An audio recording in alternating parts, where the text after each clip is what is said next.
بسم الله الرحمن الرحيم.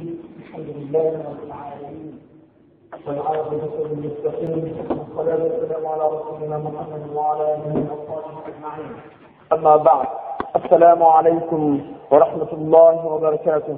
Hormatly Müslüman doğanlar, Allah'ın tebarek ve teala sizin her birinizin ediyen ve etçe saat ve ibadetlerini değil, mübarek ayda, mübarek günde etçe dileklerini değil, özleri anına kabul eylep, maksat meraklarını yetiren benlelerinden aylanmasın. O şayet ki hemmemizin de ve ümmet Muhammed'inin de maksadi ve merazi Allah Teala'nın rahmetine duçar olup razi etmek ve Muhammed Aleyhisselatü Vesselam'ın şefaatine nail olmak. Ve edi cemaat iki cumhur geçti, iki cumhurundan en istender Zülkarneyn Hazretlerinin gurrumunu veriptikti ve dünyasında galip tutuşul gurrumun ondan sonra cumhurda bir gelmenlik yaravsız olup geçen cumhurda da mübarek Ramazan ayının gelmekliğiyle bağlı Ramazan ayı vardı ayet-i kerimeler ve hadis-i şerifler bilen vazgeçtiği edildik. İnşallah İskender Zülkarneyn radıyallahu anhum ve radu anh hazretlerinin gurrumunun devamını bitirmeklikçi başını yakıda inşallah Hazreti Muhammed Aleyhisselatü Vesselam'a öz ummetine yani bizlere ibret ve terbiye almaklık için Kur'an-ı Kerim'de kabir erbet yollu giden adamların Firavun yali erbet adamların gurrunu derliye şol erbet adamların erbet işinin neticesinde doğduğun ve bu dünyada bektaklığın diyavrayının bağdığını bildirmeklik için ve bu adamların, peygamberlerin, salih kişilerin İskender Zülkarneyn yali yakşı bağdaların gurrunu derliye yakşı işin, doğu işin, Allah rızası için edilen işin sonuna hem bu dünyada ağrayı hem kıyamet mahşerinde Allah'ın rahmetinin varlığını düşünürmeklik için. Sonun için İskender Zülkarneyn Hazretleri de özünün bu hareketlerinden terbiye alıp biz de şunun yani bu hareketleri etmekliğimiz için Allah-u Teala Kur'an-ı Kerim'de Peygamberimiz Muhammed Aleyhisselam'a onun kâbir gurrunlarını veriyor. Ve aydıktık Yahudiler, müşrikler Peygamberimizin yanına gelip ey Muhammed Aleyhisselam yani onlar Aleyhisselam diyene biz diyeceğiz. Çünkü onlar entek kafirdi, onlar müşrikti. Ey Muhammed sen bir de İsa vardı gurrun veriyen, Nuh vardı gurrun veriyen, Yahya vardı gurrun veriyen, İbrahim vardı gurrun veriyen, yöneten ol bir vardı gurrun veren ağır. Ol şeyle diyor ki, gün oradan, gün masara sen yürüyüş eden adam, sen şu vardı gurrun veren ağır, adını Aysman bilyen mi ki, hakiki peygamber mi ki, Peygamber Aleyhisselam'a yürüleniyorlar. Peygamber Aleyhisselatü Vesselam'da sizin diyeniniz İskender Zülkarneyn mi deyip soranı olur. Ooo şu vardı soruya çıktı. Peygamberimiz ne o vardı bilemez diye. Sonra olur Peygamberimizin üstünden gülüşüp Peygamber olma kendinin Peygamber olyan olsam eylik Peygamberlerin haber veren o İskender Zülkarneyn vardı haber vereldin deyip alay edip üstünden gülüp görenlerine kafa olulanlarına Peygamber Aleyhisselatü Vesselam'ın der vakit şol yeri, şol mekana ağırlık gelip şıka edip bir sesler üyüsker Cebrail Aleyhisselam vahiy getiriyor ve ayya Euzubillahimineşşeytanirracim ve yes'elûneke an Zülkarneyn kul se'etlû aleykum minhu zikra yani senden Zülkarneyn'i sonraya alır mı? Sakla olur biraz miktarını aydık dereyin mi diye. Yani Allah-u Teala Cebrail Aleyhisselam'a söylen ey Muhammed Aleyhisselam senden Zülkarneyn'i sonraya alır mı? Peygamber Aleyhisselatü Vesselam hiç sen bilmeyen zat vardır, bilen kişi olur, gurlayan adam değil, onun ağzından çıkanda ya Allah-u Teala'nın aydın ya Cebrail Aleyhisselam'ın aydın. O bilmeyen zatını bilemez diye. O peygamberliğinin yerine sübut ediyor Allah-u Teala. Sen ayıp olur diye Allah-u Teala'nın aşını haber veriyor şu bakalım. Şu İskender Zülkarneyn'in diğeriniz vardı biraz haber vereyim. Peygamberimiz İskender Zülkarneyn mağarada onlara ayıp veriyor. Kehf suresinin 83. ayetinden 98. ayetine çeni İskender Zülkarneyn Hazretleri vardı gurrun veriyor. Ve ne için Zülkarneyn diyenleri vardı ayıp veriptik. Ve onun Zülkarneyn değilmesliğinin sebebine ayıp veriptik. O İskender Makedon ismi ya değer mi dediğine ayıp veriptik. O değer ayırdığına ayıp veriptik edeceğiz. Onun meşrikten mağrıba yani gün oradan gün marsara çenini gidip bir tümlüge uğranlığını ve tümlükte de bir tane kovma kabat gelenini ayıp veriptik. O kovumdan çıkandan son bir yaxşılığa günnogora gün vasar gutorup intiyade yaşalın ayla utağıra günnogora yara uğranlarına da bir üç gözük muşyalı bir canlara qabat verip onun uğru 5-6 sanın soruğuna cevap verdirip yadını uçanmada şu tayda da galiptir. İnni devamı Allah Teala Kur'an-ı Kerim'de haber veriliyor 9. ayette hatta ide bela'met bi'aş-şems yani neti yıllarca vakit geçirip adab edip günnogora taraf o bariyati Hazreti İskender Zülkarneyn. Bundan anlarda yaşa için söylüyor olsun. Bir karanlıktan çıkıp bir yardım düşüyor. Başal bir Müslüman bir hayvatlı bir adamın sorumuna cevap verip al-sani. Ondan da günnogora taraf yüreğler ya yaşa isteyeceğin hiç bir kutoriya günnogora tarafı kovan kırgın yerine var ya.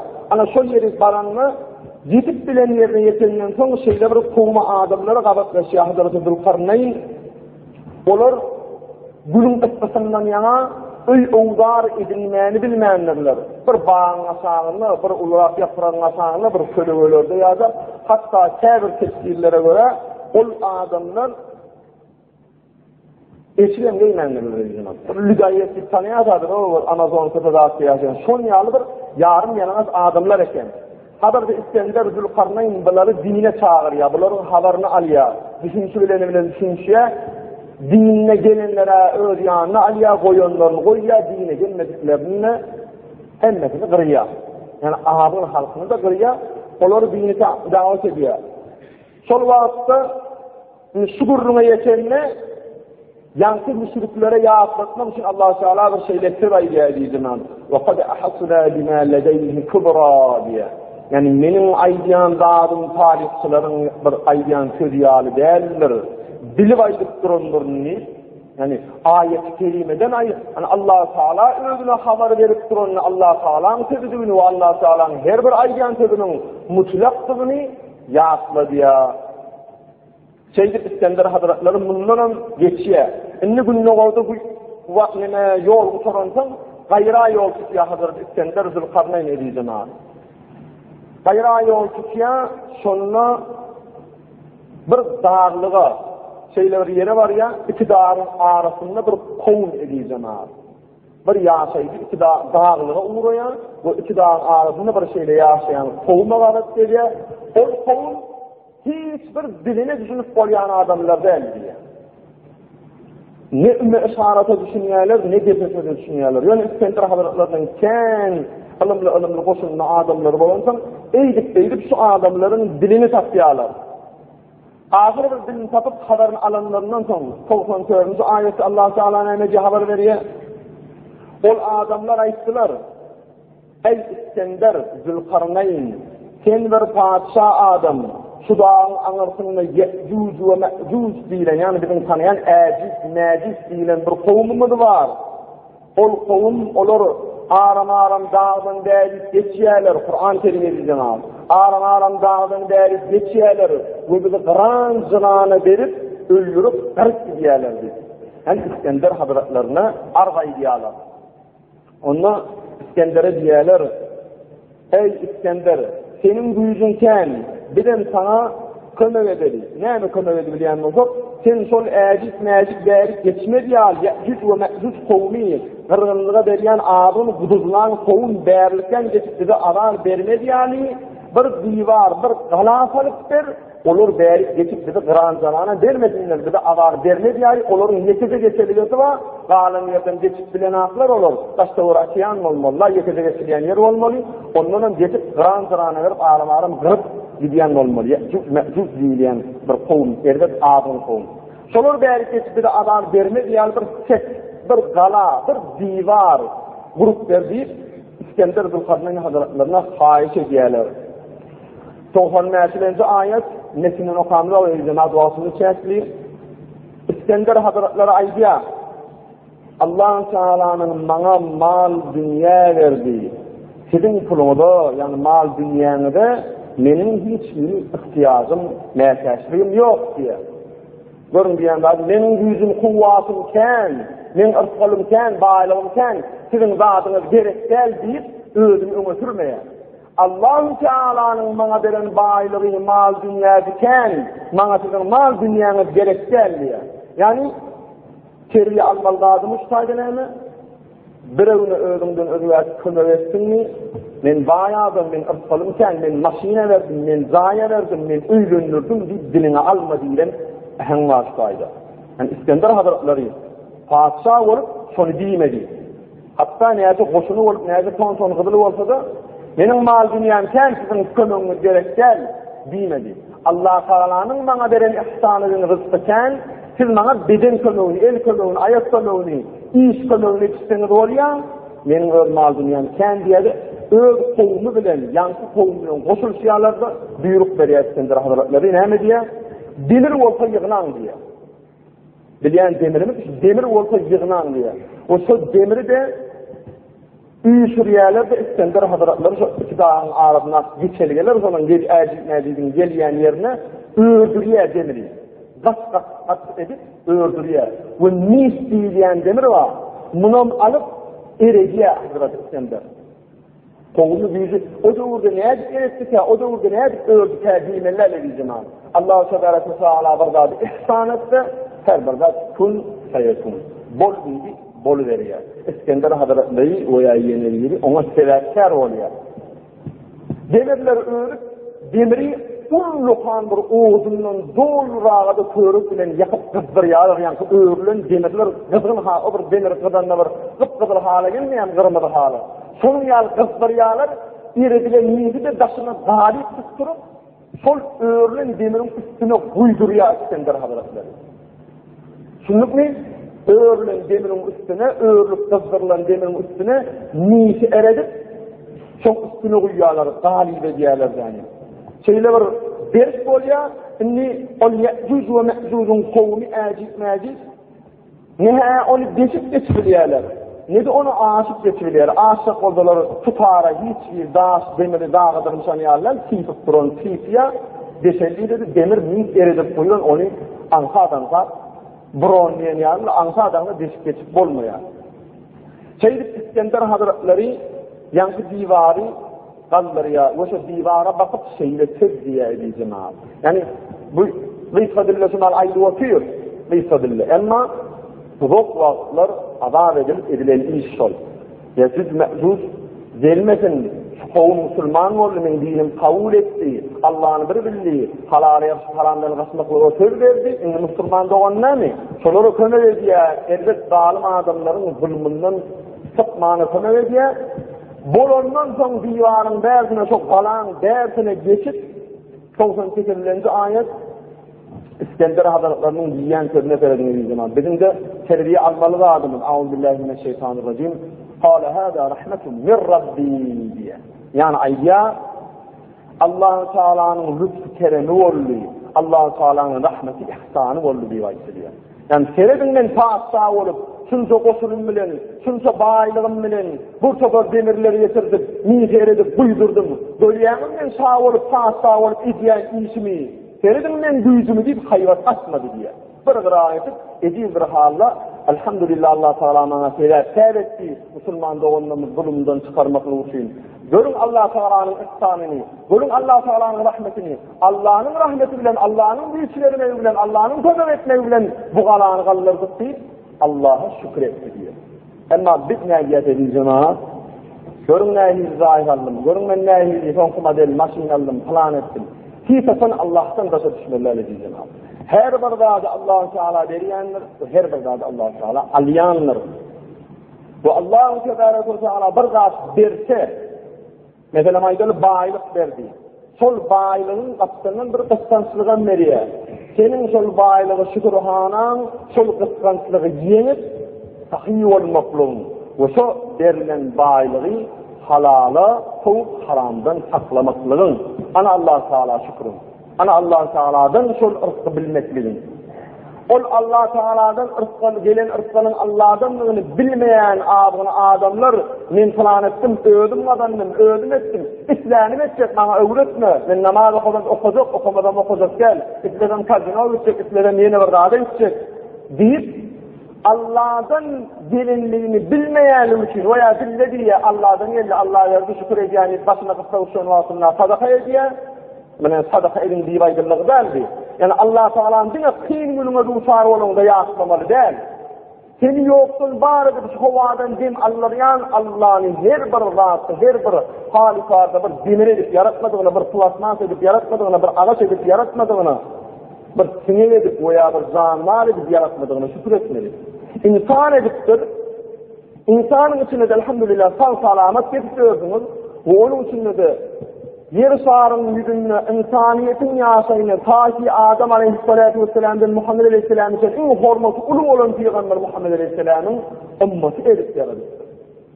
O Muhammed Aleyhisselam'ın ümmeti devrinde yaşamaklığının esasında da Cuma edip bilyen, vağınlığı gıttınlar bilyen, Kur'an'ı isteyen, hadisi isteyen adamlardan edip yaradıktır.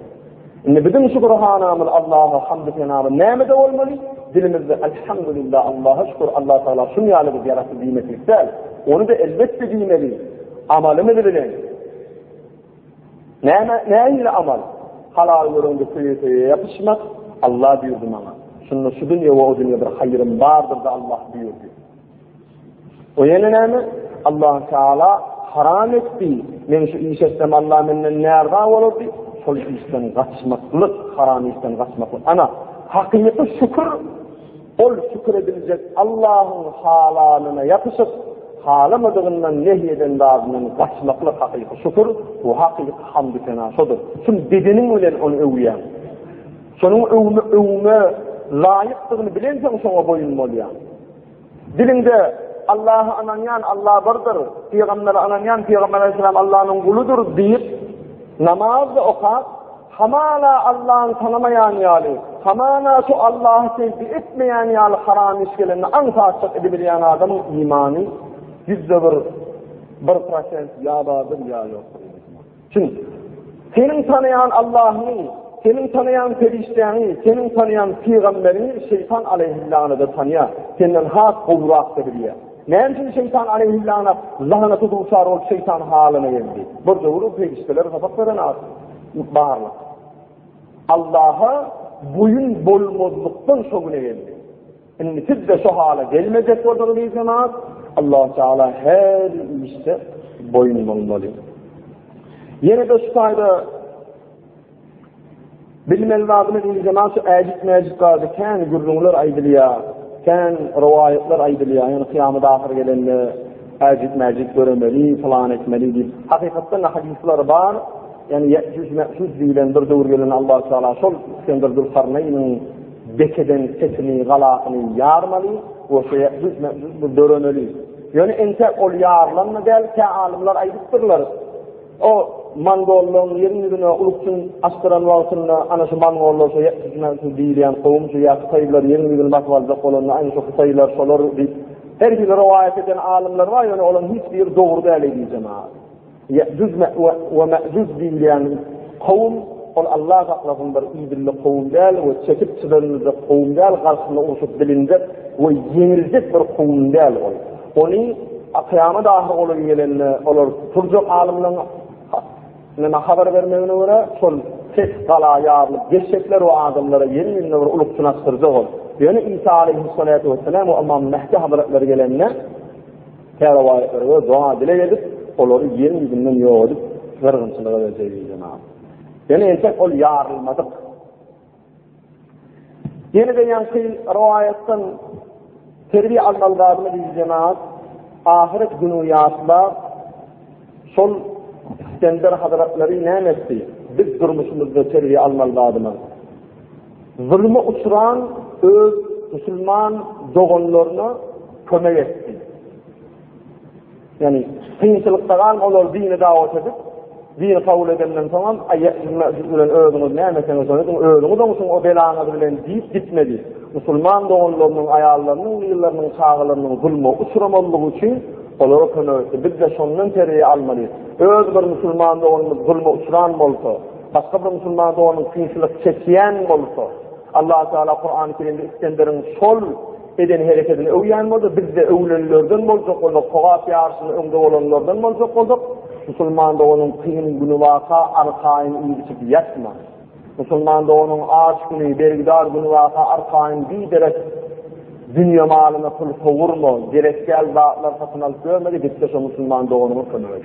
İsle el kömöğüne, isle dil kömöğüne, isle mal dünya kömöğüne, yönüdüğünü özünü bilme, Musulman da onun kıyımçılığını gider. Peygamber aleyhissalatu vesselam hadis-i şerifinde ne diye? Musulman adamlar birbirinin muhabbetine, yani bireye kollu verip kömek etmeklikte edil bir ceset yağlıdır diye. Ve parmaklarını birbirine çekiştirip kalıp berk olmalıdır diye. Yani birbirinin kıymeklükte, birbirinin kıyımçılığını kömek etmeklikte Musulmanlar bir beden yağlıdır. Bedeninin bir yeri aba çekti mi, sol bedeninin aba çeken yeri eğreti yerlerine de bir daha edemle sonra değer dermanı için bir Müslüman da onun kıyımçılığını gidersin diye bir soru. Ebi cemaati yine de bilmeli lazımdır ki adamlar ama erkir namazını turman kıyım oluyor. Filaliye turman kıyım oluyor. Neyme eslem kovu olur. Neyden de erkir namazı turup oluyor. Neyme o kanıda deyip bir dua bile yuvam son ayette uyurvam deyip aydiya. Şu anlı kaynananında bir rivayete kalıp kelimeli zaman Kehf suresi. Şu aydan rivayette de Kehf suresinden eğer kim kelali veya erkir namazını turup bilmeyen olsa diyor veya giyceme teheccüde turacak ya giyce plan vakti turacak diyor niye çekse diye o turmaklığı da sığın agar ol turup bilmese diye Hazreti Ömer Faruk rahmetullahi aleyh rivayet ediyor bu hadisi Kehf suresinin sonki iki ayetini ya tutsunla ve yakınına şu Kehf surenin sonki iki ayetini okuyup Allah Teala'dan dua edeceksin plan vakti turasını öyleydi eğer imanı sağlam şun yürekten isleyen olsa ne? Turor diye. Sonuçta adamlar elbette sunna ağır adamlar oluyor, öbürümüzde de oluyor. Erken namazı turup bilmeye, filaliye turup bilmeye. Şefeh suran sonki iki ayetini halisçadını okudum inşallah. Allah-u Teala bir gazı ihsan edecek. Bu ağımın sonuna ediği cemaat, Masumla Tanrı'nın geçen İskender Dülkarnay'ın ağımını da yasladık, yine de yasladık. Bir kesirlerle tamamladığını veriyor. Bismillahirrahmanirrahim. Zanın sağlığına soğuk kazanıl, ölsün kazanmağı soğuk tapmazsen. Bununla neyme iş etsen onunla soğurlu, yaxşı adamlardan bolğun yararlı, yaxşı amallardan bolğun yararlı. Şu vaxt bir pelledir ey adam oğlu, ahirette birge cevap tapmazsen. Peygamber Aleyhisselam'ın kabir hadislerini vereyim, Masum'a şanlığın bayyan sebine, kıyamet mahşerunun nunglerce defa secde et. Milyarlarca defa Subhanallah, Elhamdülillah, La ilahe illallah diye bir sevabı yok edildi. Şu dünyada kazananır. Şu dünyada tesbih haydi sevabı edenir. Şu dünyada hadis-i şerif, ayet-i kerime öğrenip sonra amal edenir. Yani Masum'a Tanrı'nın moşhurunun belli oluyor. Şu dünyada ne etsen sol sen hayırına. Kıyamette bir cevap tapmaz deniyor. Yani kıyamette vakt bolyayla yeni koyuveray. Ya bolya indimen namazı kay, indimen ken testifanayin, ken öveyine Allah Teala. Bırak vakttir diyenin hayırı yok ediyor zaman. Şu dünyada kazananın. Bunun için geçen İskender Dülkarnay'ın vurduğunu da ayırttık bir garantılığa girenle aşağınak lağlı merden baştan alana marmanı, almana marmanı diye onun lağlı merden baştığını bilmeyediler. Çıkantan görünlerini ökünlüler. Alanlara vakt yeni almalı kendin diye ökünlüler. Almadıkların vakt keşke bir zetin alanın buldan bayağı sadım diye ökünlüler. Biz de aynen şunun yağlı, şu toğat kazanılyan meydanına, sinir edilyen meydanına, neyse sevap kazanmamızsa kıyamette en kötü sevap kazandım diyelim. Vakt yine kazanmalı kendinken sevap diye okunca o hiç kazanmadık. Olmanı bir zeyrik Allah'ı secdetten bulmayan bir okunca edildim. Sonun için sevabı kötü kazanıp vakt yine sevap kazansak bulmayan diyenlerden olayılığını edildim. Hiç sevap kazanman keşke bir yere secdettek olmayan diyenlerden bulmayın. وآخر دعوانا أن الحمد لله رب العالمين وصلى الله تعالى على خير خلقه محمد وعلى آله وأصحابه أجمعين الطيبين الطاهرين وآخر دعوانا أن الحمد لله رب العالمين رحمة الله جل أمة محمد